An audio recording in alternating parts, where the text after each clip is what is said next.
avez envoyé un message qui est un message sans ambiguïté.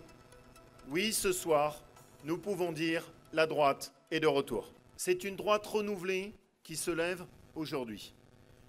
Une droite qui assume ses valeurs. Une droite sereine, qui ne se cachera plus dans les petits renoncements. Elle sera franche, elle sera déterminée, elle sera droite. Bravo Wauquiez, maintenant il va falloir y aller, indiquer la porte de sortie aux grincheux, pisse-vinaigre et faux cul. On n'a pas besoin de ces gens-là. La droite a tenté Fillon, une déculottée, il tente Wauquiez. Chacun a le droit de choisir sa fin. Voici quelques-unes de vos réactions à chaud hier soir sur le Figaro.fr. Aussitôt, l'annonce de l'élection de Laurent Wauquiez. Question à notre tour, est-ce que vous êtes content de l'élection de Laurent Wauquiez? Répondez par oui ou par non sur Twitter, hashtag Figaro Live, hashtag les décrypteurs. Posez vos questions, donnez vos commentaires, réagissez sur le player, c'est-à-dire sur l'écran dans lequel vous voyez cette émission sur le Figaro.fr et bien sûr aussi sur la page Facebook du Figaro. Est-ce un triomphe? Macron doit-il trembler? Quel défi à relever pour Laurent Wauquiez d'ici 2022? Date non seulement de la prochaine présidentielle, mais aussi de la fin du mandat de Laurent Wauquiez à la tête des Républicains. Pour nous éclairer, Emmanuel Rivière, bonjour, bonjour. Directeur chez Kantar Sofres. Et à côté de vous, Karl Meus, rédacteur en chef au service politique du Figaro. Vous avez un lien, c'est que vous publiez tous les deux le baromètre Kantar Sofres du Figaro Magazine tous les mois. On y reviendra au cours de cette émission. Face à vous, Marion Mourgue, bonjour. Bonjour. Journaliste au service politique du Figaro, qui fait sa première dans les décrypteurs et qu'on salue à ce titre. Et Guillaume Tabar, qui est désormais maintenant un habitué, chroniqueur politique au Figaro et auteur du fameux Contrepoint qui revient, bien entendu, ce matin sur l'élection de Laurent Wauquiez. La première question qu'on va se poser, c'est sur l'ampleur du résultat qui a été obtenu par Laurent Wauquiez hier. On se pose une question toute simple. Est-ce un triomphe? On regarde d'abord les résultats. 74% au dernier pointage, 16,11% pour Florence Portelli et 9,25% pour Maëlle Decalan. D'abord, un commentaire sur ces résultats, Marion. C'est un très bon résultat. C'est un très bon résultat, non pas parce qu'il l'emporte au premier tour, ça c'était acquis, mais parce que la participation est bien supérieure à ce qu'on pouvait attendre. Ces derniers jours, on entendait un chiffre de participation autour de 50 000 votants. Et là, c'est 2 fois plus, donc c'est une légitimité qui est forte dès le premier tour. Sur ma deuxième question, on va regarder justement c'est pour faire une petite les surprise. Résultats. 43% de participation au dernier pointage. Alors ça, c'est le chiffre officiel donné par les Républicains.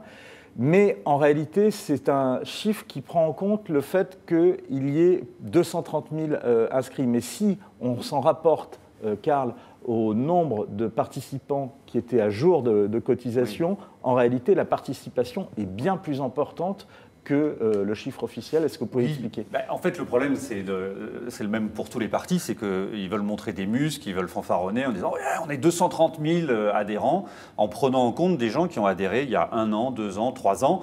Et pour les 2 dernières catégories, c'est pas grave s'ils n'ont pas renouvelé, on les intègre, on dit que ça fait 230 000 adhérents. Au cours de la semaine, d'ailleurs, les LR ont un peu communiqué là-dessus en disant finalement, il n'y en a que 120 000 qui sont à jour de cotisation. Donc là, ça donne, à mon avis, le chiffre exact de militants actifs chez les Républicains. Et si on prend ce chiffre, ce que ne fait pas la Haute Autorité, la Haute Autorité, si elle communique sur ce 43%, c'est parce qu'elle prend les 230 000. Mais si on prend les 120 000, avec une participation de 99 957, vous êtes là à peu près, je parle sous le contrôle d'Emmanuel Rivière, à 83% de participation. J'ai bien fait mes calculs, c'est bon. Et là, ça devient quand même quelque chose qui est assez important. Et on voit bien qu'une partie des critiques des opposants de Laurent Wauquiez était « oui, d'accord, il a fait 74%, mais il n'y a que 46% de participants ». Non, les militants actifs ont participé en masse. Bonjour à Annie, Ella, Manu qui nous suivent sur les forums du Figaro et sur la page Facebook du Figaro. Vous posez vos questions, vous donnez vos commentaires et on y répond avec les meilleurs spécialistes, dont Emmanuel Rivière. Alors, Emmanuel, est-ce que c'est un triomphe pour Laurent Wauquiez? Je ne parlerai pas de triomphe, mais c'est un très très bon résultat qui légitime incontestablement. Oui, c'est mon boulot en général. Voilà, je regarde les chiffres, ceux des élections précédentes. Alors justement, on regarde des élections précédentes. En fait, je crois que la meilleure appréciation, c'est de constater, dans l'absolu, le nombre de votants, c'est-à-dire à peu près les 100 000 votants, parce que c'est très compliqué effectivement de calculer, comme on le fait soit sur la base des inscrits, qu'on a tendance à gonfler pour apparaître comme un gros parti. Après, dire que les militants actifs sont actifs, c'est un petit peu tautologique. Par contre, qu'il y ait 5000 personnes qui se soient déplacées, eh bien, c'est certes moins bien qu'il y a 5 ans, mais il y a 5 ans, il y avait un énorme suspense entre François Fillon et Jean-François Copé, qui étaient deux ténors. C'est moins bien aussi qu'en 2012. Donc c'est moins bien qu'en 2014, avec Nicolas Sarkozy contre Bruno Le Maire, mais c'est mieux que les 2 fois précédentes. Et avoir mobilisé 100 000 personnes pour une élection où, rappelons-le quand même, ce qui caractérisait cette élection, c'est qu'il y avait une seule personne qui paraissait en mesure de l'emporter, une absence totale de suspense qui est souvent très décourageant. Et c'est de ce point de vue-là que je dis que ce n'est pas totalement triomphal, parce que ni Maël de Caland, ni Florence Portelli ne jouaient honnêtement dans la même division. Je ne veux pas diminuer leur mérite, leur énergie. Et donc, ce qui est bien, c'est le 100 000. Le 74%, il est juste normal. Alors, je vous pose la question parce que, pardon de faire référence à la concurrence, peut-être qu'on va voir le chiffre qu'on a rangé dans le playlist qui s'appelle Odoxa Vauquier, qui était donc le sondage qui a été publié par Le Figaro et France Info en fin de semaine dernière, où on voyait que Laurent Wauquiez était crédité de 62%. Alors, c'est vrai, chez les sympathisants républicains. Là, il fait quand même 74%. Il y a quand même un écart entre les deux résultats. Oui, mais là, on parle effectivement de militants actifs qui, je crois, partagent en fait le même sentiment, on partageait jusqu'à hier le même sentiment que l'ensemble des Français et des sympathisants républicains, ce qui est d'ailleurs évidemment beaucoup plus large, puisqu'on parle de sympathisants républicains, on parle de 4 à 5 millions de Français, qui est que la droite n'était pas incarnée par manque de bons dirigeants. C'est ce que montrait l'enquête que Figaro Magazine a publiée il y a une dizaine de jours. Oui, sur le baromètre. Seulement 41% des sympathisants républicains disaient la droite a le bon dirigeant. Il est là le défi pour Laurent Wauquiez, et c'est l'autre leçon qu'il faut tirer de cette élection, qui a été avant tout marquée par le fait que personne d'autre n'a osé y aller. Ni Xavier Bertrand, ni Valérie Pécresse. Et ce sont les raisons pour lesquelles ils n'y sont pas allés qui marquent cette élection. On va y revenir. Je vous donne la réaction de Nadine Morano. La ligne Wauquiez est aujourd'hui majoritaire. Aujourd'hui, Laurent Wauquiez est le patron des Républicains avec une participation record qu'aucun observateur n'espérait. C'était votre cas, Guillaume ? Moi, je n'espérais rien, j'observais, je savais. Bon, maintenant qu'on a joué sur les mots, vous attendiez à une telle participation ? C'est pas une subtilité, je pense. Certes, c'est vrai. Maintenant, quelle était votre question ? Justement, est-ce que vous attendiez à une telle participation ? On est clairement dans la fourchette haute, et c'est important pour Laurent Wauquiez parce que c'est la légitimité de son élection qui est en jeu. On voit bien comment tous les anti-Wauquiez de la droite, qui soient toujours aux Républicains ou qui soient déjà en partance pour agir, voire carrément chez Macron, guettaient, espéraient, eux, pour le coup, une participation mauvaise pour dire, voyez, ce parti, en fait, ne représente rien. À partir du moment où on a une participation de 100 000, on ne peut plus dire ça. Et en plus, donc, il y a cette victoire en valeur absolue, mais aussi par rapport à la ligne, ça dit quelque chose. Parce que, évidemment, ni Xavier Bertrand ni Valérie Pécresse n'ont voulu concourir à ce scrutin, mais pour le coup, Maël de Caland était clairement perçu comme étant le candidat juppiste, puisque même dans la dernière ligne droite de la campagne, Alain Juppé s'est ostensiblement affiché à ses côtés. Même Valérie Pécresse a participé à la dernière réunion francilienne de Maël de Caland. Donc, ceux qui voulaient voter pour une ligne plus centriste, plus juppéiste, avaient les moyens de le faire avec la candidature de Maël de Caland. Ça donne les moins de 10% que l'on a vu. Alors, on va regarder de nouveau les résultats. Donc, Maël de Caland, 9,25%.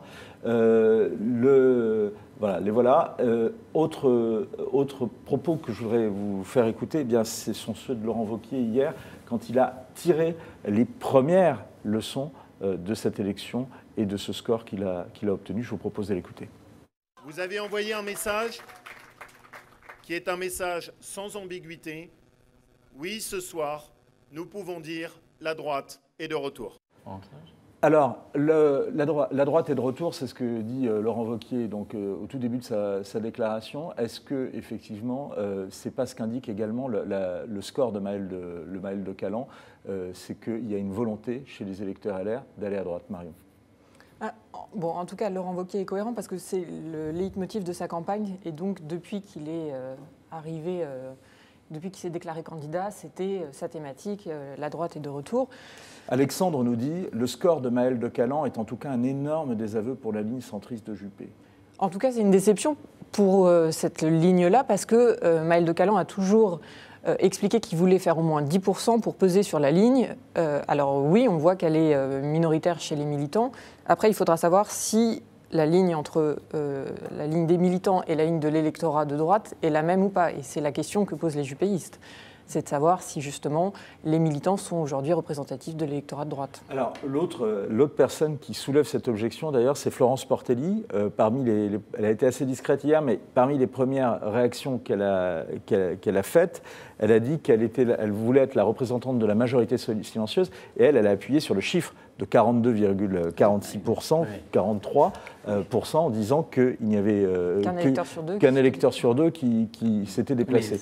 C'est vrai, mais ça c'est toujours pareil. On a vu ça aussi avec Mélenchon par rapport à la présidentielle, où si on se réfère non pas par rapport au suffrage exprimé, mais par rapport aux inscrits pour dire, voyez, en fait Wauquiez il n'est élu que par 43% des gens, donc bon, il faut aller jusqu'au bout et dire aussi que Florence Portelli elle-même ne représente à ce moment-là que 7 ou 8% des inscrits. Il y a toujours cette manière de lire les chiffres dans le sens où ça nous arrange. Je pense que la vraie question aussi, elle est sur l'articulation entre la sensibilité des militants et la sensibilité des électeurs. Et là, je trouve que, de manière habituelle, un peu rapidement, on compte à dire, voilà, les militants sont plus à droite, l'électorat, lui, est plus centriste.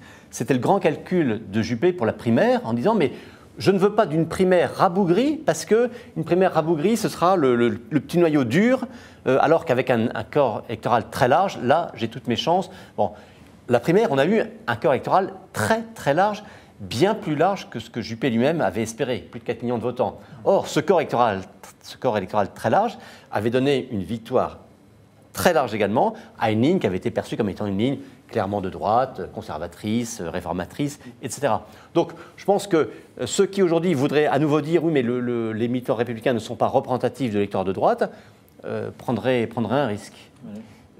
Faire parler la majorité silencieuse, c'est un vieux gimmick politique, mais c'est un exercice compliqué. J'aurais même tendance à dire que c'est un métier. Et que si elle est silencieuse, cette majorité, il y a des raisons.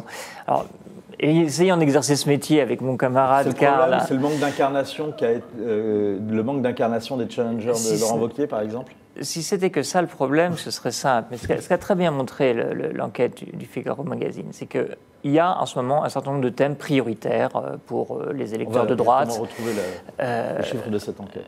Qui sont l'immigration, l'identité, la lutte contre la délinquance, la lutte contre le terrorisme. Sur ces thèmes-là, il y a une proximité de pensée avec les électeurs du Front National. Les électeurs du Front National. Et donc, sans qu'il s'agisse de s'allier avec eux, on voit bien qu'il y a quelque chose à constituer là. Mais il se trouve qu'il y a un certain nombre d'autres thèmes, l'Europe, la gestion des déficits publics, les questions de compétitivité, les questions budgétaires et de fiscalité sur lesquelles les électeurs de droite finalement expriment des idées qui sont proches de celles des électeurs La République En Marche. Et toute la question de savoir s'il y a un espace pour faire la synthèse entre ces aspirations ou s'il y a un inconfort à être éclaté entre ces deux tendances. Pensez-vous qu'il y a un espace politique au centre ou à la droite de la droite ? On va le voir, c'est ce qui se joue dans les mois, dans les années à venir, et notamment avec les municipales qui, à mon avis, vont continuer à montrer que le paysage politique n'est pas figé. Ce qui est intéressant dans la déclaration de Laurent Wauquiez, on l'a souligné, c'est qu'aujourd'hui, il ne parle plus que de la droite. Or, je vous signale quand même que les Républicains, étant l'héritier de l'UMP, qui est lui-même le regroupement de la droite et du centre. Donc, Laurent Wauquiez acte quelque chose, mais en même temps le renforce, qui est, au fond, le centre n'est plus chez les Républicains. Il y en a une partie qui avait quitté les Républicains en 2012 avec Jean-Louis Borloo. Il y en a une autre partie qui est partie chez Emmanuel Macron, mais il y en a quand même qui sont là. qui sont encore chez les Républicains. Et là, on a quand même l'impression, avec la phrase de Laurent Wauquiez, que c'est un peu, écoutez, maintenant, vous pouvez partir, c'est plus votre place ici. C'est un peu dangereux pour les Républicains. En tout cas, c'est salué par certains de nos internautes. Corentin, encore lui, le départ des centristes de LR n'est pas forcément une mauvaise chose afin de retrouver un système RPR-UDF. Oui, parce qu'aujourd'hui, là, parler de RPR-UDF, droite contre le centre, etc., c'est resté dans le schéma d'avant 2017. Je n'ose pas dire dans l'ancien monde, mais dans un schéma où il n'existait pas Emmanuel Macron. Or, que l'on veuille ou non, la réalité politique, c'est un Emmanuel Macron, président de la République, qui structure la vie politique et le paysage politique. Le problème de Laurent Wauquiez, c'est pas qu'il y ait 3 députés élus sous l'étiquette LR qui ensuite créent un groupe autre avec les constructifs. Si avec ça, même si des personnalités partaient, c'est toujours gênant en termes d'image, mais ça ne pèse pas toujours énormément. Le vrai problème de Laurent Wauquiez, c'est qu'une grande partie des électeurs de droite, je ne parle même pas du centre, des électeurs de droite sont aujourd'hui satisfaits par l'action d'Emmanuel Macron et séduits par le tour que le président donne à la vie politique. Alors justement, c'est une autre question qu'on se pose au cours de cette émission. Quelle opposition justement à Macron ? La question, on se l'est posée parce que dans la déclaration hier de Laurent Wauquiez, il a vraiment tapé fort sur le président de la République. Il s'est attaqué justement sur l'identité et la sécurité. Alors c'est une question toute simple. Est-ce que à l'élection, à l'idée et à l'annonce de l'élection de Wauquiez, Macron a tremblé, Guillaume? Disons que Macron et les macronistes prennent Laurent Wauquiez au sérieux. Parce qu'eux, ils savent malgré tout qu'il y a des réalités politiques. Ils savent qu'il y a aussi un espace pour un discours, alors peut-être plus identitaire, je ne sais pas comment le qualifier précisément, mais ils savent bien aussi que le petit jeu des constructifs, de ces ministres qui rejoignent En Marche, ça joue à la marge dans les grands courants politiques qui structurent la France. Donc je pense qu'Emmanuel Macron voit bien que Marine Le Pen est aujourd'hui affaiblie et semble avoir beaucoup de mal à restructurer une offre forte. Bon, donc ils savent bien que l'alternance, elle va se jouer avec ce flanc que va maintenant tenter d'occuper Laurent Wauquiez. En même temps, donc, ils le prennent au sérieux et ça les arrange aussi. Ils ont aussi besoin d'un positionnement assez marqué à droite, Laurent Wauquiez, pour continuer à organiser l'espace central autour du seul président. Marion, est-ce qu'on a des infos sur lesquelles, comment on réagit dans l'entourage d'Emmanuel Macron à l'élection de Laurent Wauquiez? On a vu hier Christophe Castaner saluer cette élection. La réaction se fait au niveau de Christophe Castaner, c'est-à-dire au niveau du parti. Pour Emmanuel Macron, c'est un non-problème. Et même, c'est une solution. Parce que Laurent Wauquiez continue de cliver particulièrement au sein de l'électorat de droite. Et donc, ça arrange plutôt Emmanuel Macron d'avoir un représentant de la droite qui peut diviser cet électorat de droite et donc amener une partie aussi des électeurs de droite à rejoindre directement Emmanuel Macron parce que les réformes qu'il est en train de faire séduit une partie des électeurs de François Fillon, Nicolas Sarkozy, Alain Juppé avant. Et donc c'est aussi la chance d'Emmanuel Macron et la faiblesse aujourd'hui de Laurent Wauquiez. Alors il lui reste 4 ans pour construire autre chose, mais il faut qu'il arrive à incarner cette opposition. Et pour l'instant, Emmanuel Macron est très content. C'est normal d'ailleurs. Il peut l'être content, c'est le meilleur candidat pour lui. Comme l'a dit Marion Mourgue, il structure uniquement la droite. Et dans son discours, il ne parle plus que de la droite et pas du centre. Donc ça va permettre facilement de faire des transferts. Voilà, on sait qu'Alain Juppé hésite, on sait qu'Alain Juppé Alors on va voir peut-être un tweet d'Alain Juppé. Comme dit Nicolas Sarkozy, le problème c'est que Juppé il est toujours tenté, mais il ne va jamais jusqu'au bout. Mais il fallait écouter quand même Jean-Pierre Raffarin ce matin sur Inter. C'est intéressant ce qu'il dit. Il dit, voilà, en gros, ils sont bienveillants avec Macron et vigilants avec Wauquiez. Alors justement, ça montre un peu un décalage. Mais juste un point, je voudrais juste dire, c'est que Jean-Pierre Raffarin qu'on va écouter. Emmanuel Macron, ce qu'il faut quand même noter, c'est qu'il y a une partie d'échec. Dans ce qui se passe là. Il voulait fracturer la gauche et la droite. Il a réussi à totalement atomiser le Parti socialiste. Il a fracturé une partie des Républicains, mais au fond, l'élection de Wauquiez, à ce niveau-là, 100 000 militants, une grosse participation, les 100 députés qu'il y a à l'Assemblée, la présidence du Sénat montrent qu'il n'est pas arrivé a totalement tué les Républicains. Alors, vous ne pensez pas, comme Ibrahim, que Laurent Wauquiez est le Benoît Hamon de la droite? Demain, il va... C'est Maël de Calan qui disait ça. Alors, peut-être qu'Ibrahim l'a pensé avant Manuel de Calan, mais en tout cas, il retrouve ça. Écoutez, on le verra à la prochaine élection présidentielle si Laurent Wauquiez se présente. De toute façon, il a 2 enjeux devant lui qui ne sont pas des enjeux simples, qui sont les élections européennes. Où là... on va y revenir. Mais juste, je voudrais qu'on réécoute, peut-être avant d'écouter Jean-Pierre Raffarin, d'écouter Laurent Wauquiez lui-même, justement, sur ce qu'il disait sur la droite et comment il voyait les choses. Donc c'était également hier soir à l'annonce de son résultat. C'est une droite renouvelée qui se lève aujourd'hui. Une droite qui assume ses valeurs. Une droite sereine, qui ne se cachera plus dans les petits renoncements. Elle sera franche, elle sera déterminée, elle sera droite. Alors, Emmanuel Rivière, est-ce que ce discours justement très ferme sur la droite, Alexandre nous dit pour rassembler une partie de la droite sans aller vers les extrêmes, Laurent Wauquiez doit prôner une ligne libérale en économie, conservatrice sur les sujets de société, ferme en matière d'immigration et de sécurité. Ça corrobore un peu l'enquête que vous avez fait pour le Figaro Magazine. Est-ce que dans la déclaration que Laurent Wauquiez a fait hier, ça répond justement à ce souhait qui était exprimé à la fois dans ce sondage et qui est exprimé notamment par des internautes comme Alexandre? C'est tout l'enjeu en tout cas. La question de savoir si ça répond ou si Laurent Wauquiez est totalement identifié comme étant capable de faire cette synthèse est pas clair. Parce que si on oublie la question des personnes et si on regarde avec un peu de recul le paysage politique, qui effectivement se restructure autour de l'offre d'En Marche et d'Emmanuel Macron, il y a une opposition, un clivage à gauche très net entre la France insoumise et Emmanuel Macron sur les questions de redistribution, de rapports sociaux dans l'entreprise, de place de l'État et des services publics, etc. Il y a un clivage très fort entre Emmanuel Macron et le Front National sur l'Europe et une différence nette sur les questions d'immigration, d'identité.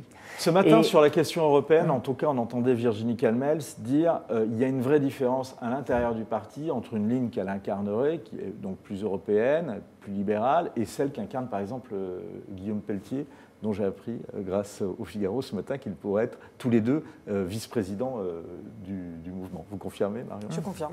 Oui. Je confirme les infos. Oui. On est dans article à retrouver dans les éditions du Figaro aujourd'hui et sur le Figaro. On est dans une recherche d'équilibre, forcément. Comment faire la synthèse, c'est celle qui vient d'être évoquée, entre une position ferme sur les questions de sécurité, d'identité, et ces principes qui sont constitutifs de la droite historiquement et politiquement, de liberté de l'entreprise, de soutien à l'activité par la libéralisation du modèle économique et la diminution de la place de l'État.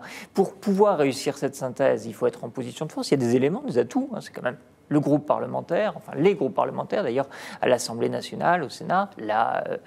Les territoires sont dirigés principalement par la droite et dans sa composante les Républicains.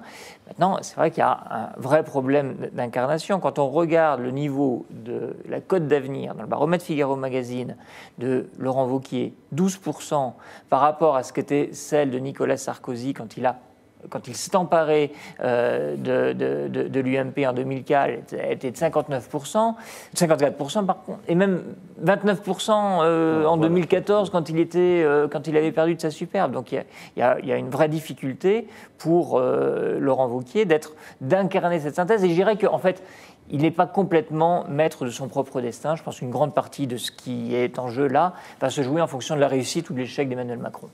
Une question, on parle beaucoup de posture, de positionnement, etc.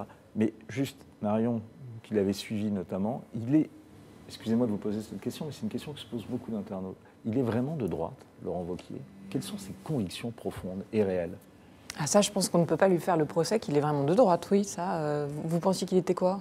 Non, je vous pose la question. Est-ce qu'il n'y a pas le syndrome chiracien, c'est-à-dire on commence ou sarkozien, on commence à droite et puis après on finit un peu plus au centre?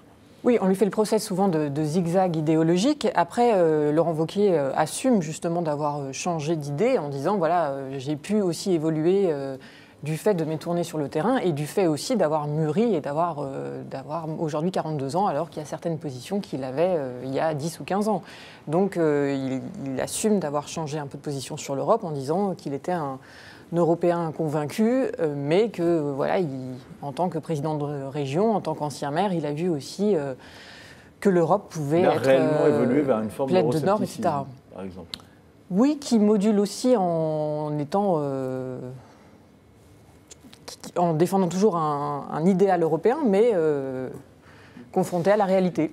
Et puis, il faudrait dire aussi une chose, dans le procès en évolution des convictions, il faut reconnaître qu'on fait toujours le procès d'insincérité à quelqu'un qui évolue d'une position de gauche ou centrale vers la droite, jamais dans le sens inverse. C'est quand même l'exemple le plus flagrant. S'il y en a un dont les convictions ont été à géométrie très variable dans son histoire politique, c'est bien Jacques Chirac. Mais Jacques Chirac a démarré avec cette fameuse image de Facho Chirac, lorsqu'il était jeune, ambitieux et qui crée le RPR, et finit sur la position du président que l'on voit aujourd'hui. Les commentaires dominants, c'est dire c'est admirable, l'homme qui a mûri, qui a renoncé à ses emportements de jeunesse, etc. Bon, là, dans le cas de Laurent Wauquiez, c'est dans le sens inverse. Donc là, ça vient un petit peu heurter les choses. Mais moi, ce que je trouve frappant, justement, parce que quand on prend les 3 grands procès qui sont faits aujourd'hui à Wauquiez, au sein de son propre camp, 1, c'est il est trop à droite. 2, c'est il n'est pas sincère, il n'a pas de conviction réelle, tout ça, c'est que de l'opportunisme. Et 3, c'est pas quelqu'un de sympathique. Les 3 procès ont été faits de la même manière à Jacques Chirac et à Nicolas Sarkozy, avant qu'ils s'emparent de ce parti de la droite, qu'ils en fassent quelque chose. Vous avez raison de souligner son image en 2004, mais Sarkozy prend le parti en 2004, auréolé de son bilan au ministère de l'Intérieur en 2002. Mais le Sarkozy qui devient ministre d'État en 2002, c'est quelqu'un qui a une image détestable, qui est très clivant. Le grand reproche qu'il lui a fait, c'est de dire mais Sarkozy, il est trop clivant, jamais il ne pourra rassembler, il est trop droitier, il a soutenu Balladur maintenant. Vous voyez, le procès il est très identifié à ce moment-là. Et lorsqu'on demande, au lendemain de la réélection de Jacques Chirac, quel est le Premier ministre préféré, c'était pas Jean-Pierre Raffarin, c'était Nicolas Sarkozy pour les électeurs de droite. Grâce à la campagne. Grâce à la campagne. Et on oublie un autre procès, c'est la solitude. Oui. Et cette campagne aura montré qu'il a réussi quand même à rassembler derrière lui. Et le portefeu qui connaît bien Jacques Chirac et Nicolas Sarkozy a dit à Laurent Wauquiez, ne t'inquiète pas, j'ai connu Facho Chirac, Chirac travailliste, Chirac anti-européen, pro-européen. Tout ça, ça passera, continue sur ton chemin. Donc je crois Alors que justement, mais ça va dans le sens justement de convictions à géométrie variable et dans un procès d'insincérité. Non, ça va dans le sens d'une évolution. Comme le dit Guillaume Tabar, il y a des gens qui évoluent, on dit ils mûrissent, c'est bien. Et il y a des gens qui évoluent, on dit sont des opportunistes. Je pense qu'Emmanuel Macron a pas mal évolué aussi, non? Parce qu'il me semble qu'en 2012, il est à l'Élysée au moment où les augmentations d'impôts sont massives. Et puis 2-3 ans après, finalement, il n'est plus sur cette ligne-là. Je crois qu'il y a, pour le succès de Laurent Wauquiez, il y a une autre évolution qu'il faudrait afficher, c'est un changement dans la manière de faire de la politique. Est-ce qu'on se rend compte qu'aujourd'hui, les gens qui franchissent un peu le radar sont des gens qui sont des leaders politiques d'un autre genre, et il n'y a pas que du positif. Je trouve qu'il y a une énorme personnalisation autour de figures comme Jean-Luc Mélenchon, Emmanuel Macron. On voit d'ailleurs l'étoile de Marine Le Pen faiblir. On voit bien que c'est la personnalité qui précède le parti et que les partis traditionnels sont peu des tremplins. On va justement aborder cette partie-là qui sont un peu les défis à venir pour Laurent Wauquiez. Juste une question, parce qu'elle revient beaucoup sur chez les internautes du Figaro, en tout cas toute une partie, parce que c'est extrêmement clivé, même sur les chats du Figaro. Il y a beaucoup d'internautes, notamment Irène, qui demande s'il va y avoir une alliance avec la Front National. Ekiem dit Laurent Wauquiez devrait aussi travailler avec le Front National, qui aujourd'hui fait aussi partie de la droite. Une victoire sur la gauche passe aussi par cela. Avant d'avoir votre réponse, juste, est-ce qu'on sait comment le Front National a réagi à cette élection de Laurent Wauquiez? Pour l'instant, il n'a pas réagi. C'est le seul parti qui est resté étonnamment silencieux depuis l'élection de Laurent Wauquiez. Il n'y a pas eu de réaction officielle, ni de tweet de Marine Le Pen, qui est restée dans un mutisme profond. Bacta nous demande en quoi consiste exactement l'objectif du rassemblement de Laurent Wauquiez. Justement, je vous propose d'écouter le nouveau président des LR qui s'exprimait sur ce sujet hier. On l'écoute. Je veux aussi dire aux personnalités qui n'ont pas voulu s'engager dans cette campagne que je respecte leur choix. Je crois au rassemblement. Ce qui se joue maintenant dépasse nos destins personnels. Il faut reconstruire la droite. Ils ont du talent. Eh bien aujourd'hui, quand on a du talent, il faut le mettre au service de notre famille. Alors, Guillaume Tabar, ce matin, vous dites que parmi les défis qui se posent à Laurent Wauquiez, il y a celui du leadership. Alors, quand on veut être leader, il faut être le seul. Et donc, il y a le problème des rivaux. Comment Wauquiez peut agir et va agir? Est-ce qu'il va d'abord proposer, une question toute simple, des postes à ces challengers, Maëlle de Calan, Florence Portelli? Alors, il y a deux niveaux. Il y a effectivement ces challengers directs à l'élection, donc Maëlle de Calan et Florence Portelli. Alors là, Marion a plus d'informations que moi, parce qu'elle est... Alors, Florence Portelli ne revendique rien, mais ils se sont parlé par téléphone. Et Maëlle de Calan aimerait que ses soutiens intègrent le bureau national, qui est une des instances du parti, et le Conseil national. Donc là, il y a des tractations qui vont commencer. Et alors, deuxième question, mais maintenant, oui, un lecteur qui demande comment Pécresse va-t-elle réagir? Va-t-elle quitter les Républicains? Parce que lorsqu'on parle des rivaux de Wauquiez, c'est effectivement tous ceux qui, potentiellement, se voient ou pourraient être candidats de la droite en 2022. Et là, ils sont 4, en incluant Wauquiez. Il y a évidemment donc Xavier Bertrand, Valérie Pécresse, et je pense qu'il ne faut pas oublier François Baroin, qui, sous couvert de repli sur l'AMF, continue d'observer le paysage politique. Et Christian Estrosi aussi, peut-être aussi. Il y pense. Il y pense. Voilà. Maintenant, la question, c'est que vont faire ces trois-là? On voit bien que pour eux, c'est difficile de sortir totalement du parti, parce que malgré tout, il y a un porte-avions. Un parti, ça reste un porte-avions, d'où on peut parfois s'envoler. Il faut que je remonte le micro. Voilà. Et je reprends donc l'image du porte-avions pour parler des Républicains. Un porte-avions, on peut parfois en décoller, mais on revient y atterrir parce que c'est son port d'attache. Donc en dehors du parti, c'est aussi difficile pleinement d'exister.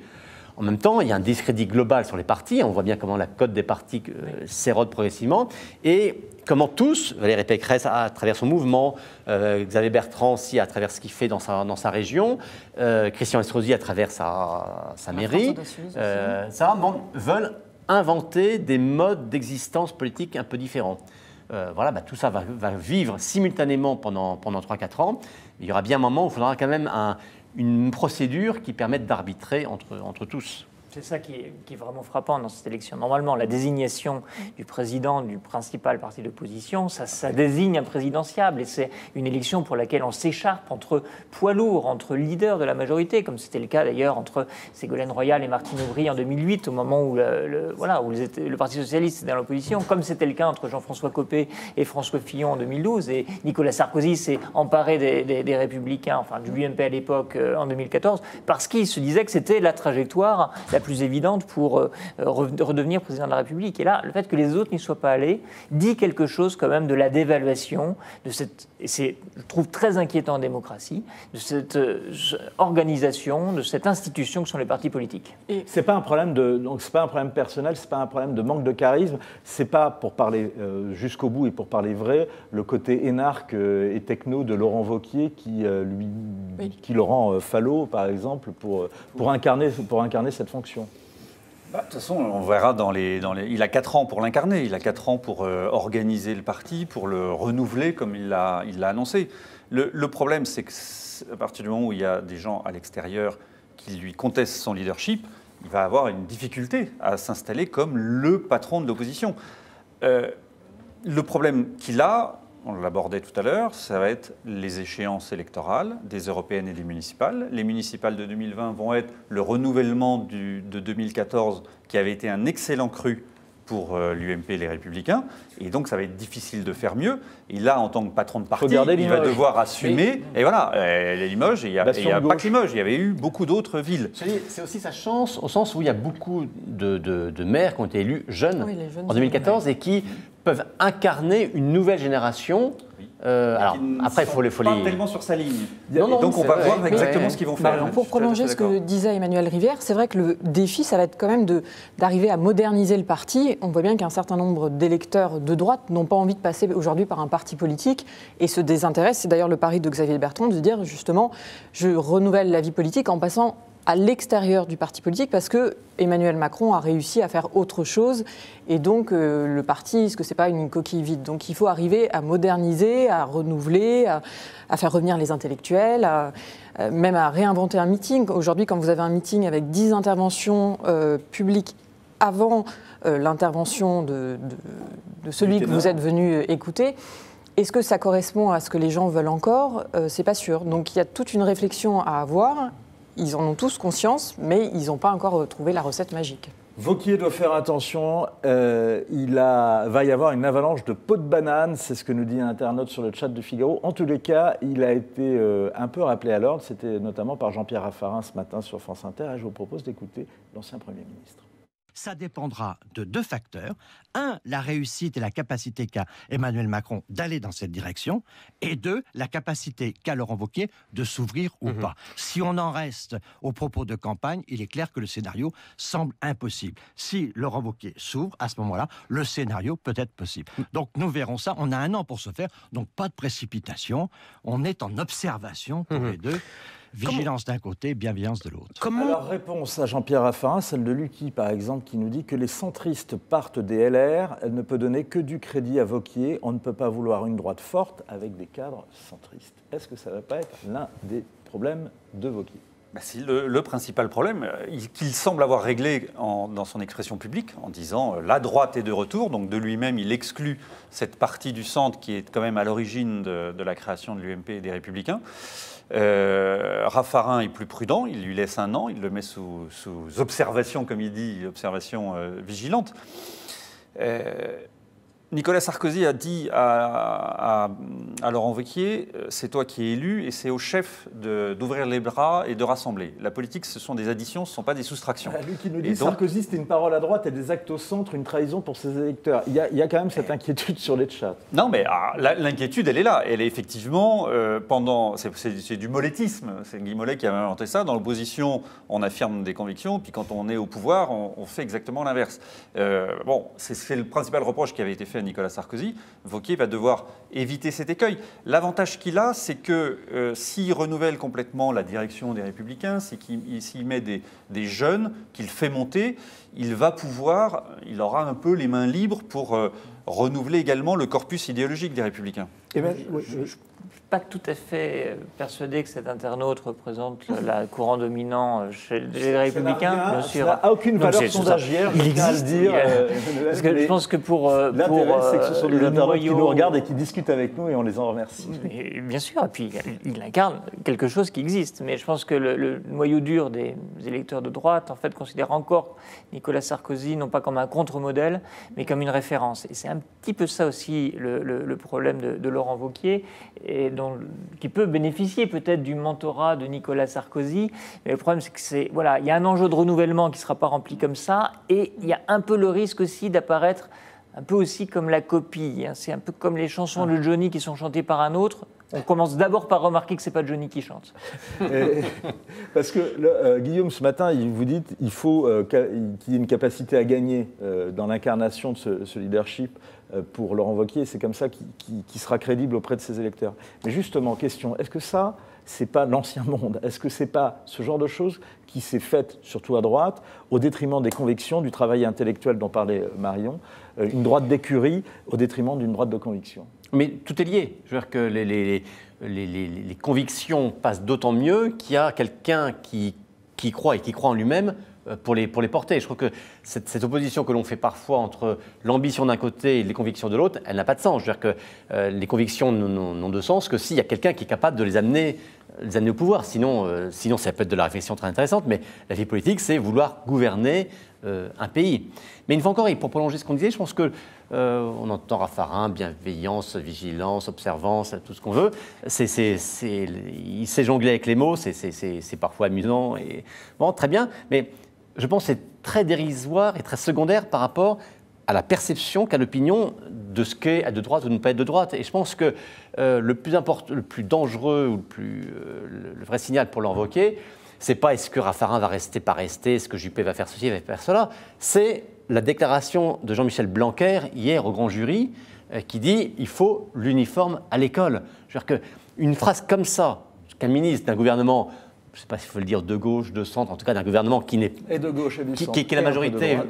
face à laquelle veut s'opposer la droite, que ce ministre dise « je veux l'uniforme à l'école » qui était l'une des grandes mesures du programme de François Fillon, voilà un vrai défi, parce que comment une droite existe face, alors je prends l'exemple de Blanquer sur L'identité, l'éducation. l'immigration. L'identité d'immigration. Souvenez-vous, Emmanuel Macron, il y a une semaine, qui va inaugurer le centre d'Emmaüs, qui est interpellé par une femme étrangère et qui dit, écoutez, on est là pour accueillir les gens qui sont en difficulté, mais les autres, ceux qui ont pas ces difficultés-là, il n'y a pas de raison, ils ont vocation à rentrer dans leur pays. Que dire sur l'immigration quand le président tient ça? Que dire lorsque le Premier ministre et le ministre de l'Éducation à l'Assemblée disent l'écriture inclusive, on n'en veut pas et on veut qu'elle soit sortie des documents officiels, et quand simultanément le parti de droite fait un bulletin de vote avec l'écriture inclusive. Là, on voit bien que c'est là le vrai problème, c'est là le vrai défi. Et ça a été très contesté. Si je suis un Guillaume Tabar, il n'y a plus aucun espace pour Laurent Wauquiez. C'est vrai que si on résume ce que vient de dire Guillaume Tabar, la question de savoir si la droite peut revenir au pouvoir suppose d'avoir réglé sa question de savoir si la droite n'est pas déjà au pouvoir. C'est un peu ce que dit Guillaume. Avec le Front National, comme le disent demandent certains internautes. Alors là-dessus, on a posé la question avec Karl. C'est très clair. Les sympathisants des Républicains ne souhaitent pas qu'il y ait des alliances avec le Front National, contrairement aux sympathisants du Front National qui, eux, le souhaitent majoritairement. Quand je dis ne souhaitent pas, c'est que non seulement il y a les 2/3 des sympathisants républicains qui disent non, mais 40% d'entre eux disent non, absolument en aucun cas. En revanche, ils sont très partagés sur la question d'une alliance avec La République En Marche, qui renvoie à ce que disait Guillaume à l'instant. Une autre question toute simple qui est donnée sur le chat du Figaro. Wauquiez va-t-il tenter de se rapprocher de Nicolas Dupont-Aignan? On sait quelles sont les relations entre les deux hommes? Il n'y a pas de relation. Et d'ailleurs, pour prolonger ce qui est dit, dans les meetings, à chaque fois que Laurent Wauquiez explique qu'il n'y aura pas d'alliance qui sera passée avec le Front National ou avec Nicolas Dupont-Aignan, les militants applaudissent fermement ce passage-là. Je voudrais qu'on regarde une dernière image, c'était le sondage Odoxa, donc publié par le Figaro la semaine dernière, où on voyait que Laurent Wauquiez était derrière Xavier Bertrand au regard des Français, selon ce sondage, pour incarner la présidence LR. Ça peut changer, ça peut évoluer, Emmanuel? C'est une des vraies questions. C'est-à-dire que normalement, effectivement, l'accession, l'élection, la victoire booste une personnalité, permet de faire gagner des points. Mais moi, ce que j'ai constaté depuis quelques années, c'est que s'emparer d'un parti politique ne vous donnait quasiment aucun bonus. Quand on voit ce qui est arrivé dans les codes de confiance, d'avenir à Harlem Désir, Jean-Christophe Candevaliis, Hervé Morin, Jean-Christophe Lagarde, Jean-François Copé, les conditions étaient assez pénalisantes. Mais voilà, ça ne suffit plus. Ça ne suffit plus. On a l'impression que c'est d'autres critères. Non, mais le tableau intéressant, c'est les sympathisants républicains. C'est-à-dire que dans un camp, soit il y a une primaire, soit il y a un autre mode de sélection. Là aussi, c'était dans les statuts. National, en tous les cas, non. il n'en veut pas. Peut-être, mais pour l'instant, dans les statuts des républicains, il y a inscrit les primaires. Donc soit il revoit les statuts, soit il ne les revoit pas, auquel cas il y a une primaire ou un autre mode de sélection. Et à ce moment-là, ce sont les sympathisants républicains qui décident. Et là, Laurent Wauquiez est en tête. Après, pour Xavier Bertrand, Valérie Pécresse, il faut quand même rappeler une chose, c'est qu'aujourd'hui, on parle beaucoup de leur ambition présidentielle, sauf que juste avant, ils ont une élection qui s'appelle l'élection régionale. Ils sont tous les deux présidents de région et c'est pas évident qu'ils soient renouvelés. Donc, soit ils se représentent et ils sont battus, et à ce moment-là, la question de la présidentielle est réglée. Soit ils se représentent et ils sont élus, mais là aussi, la question de la présidentielle est réglée, parce que je n'imagine pas qu'ils disent à leurs électeurs « Oui, votez pour moi en 2021, mais en 2022, je pars ». Et, alors, il y a une autre possibilité, qui à mon avis d'ailleurs interviendra, c'est que d'ici 2-3 ans, Xavier Bertrand et Valérie Pécresse trouvent une solution pour ne pas se représenter. Et là, on saura leur ambition présidentielle. 2 questions rapides. Est-ce que Portelli peut rallier Wauquiez ou rallier Pécresse? C'est une question sur le chat du Figaro. Mais ce n'est pas une question qui se pose. Rallier Laurent Wauquiez, elle a dit que non. Et elle est soutien de Valérie Pécresse. De Valérie Pécresse. Les européennes, Laurent Wauquiez, candidat, tête de liste, ça sera un premier test pour lui aussi?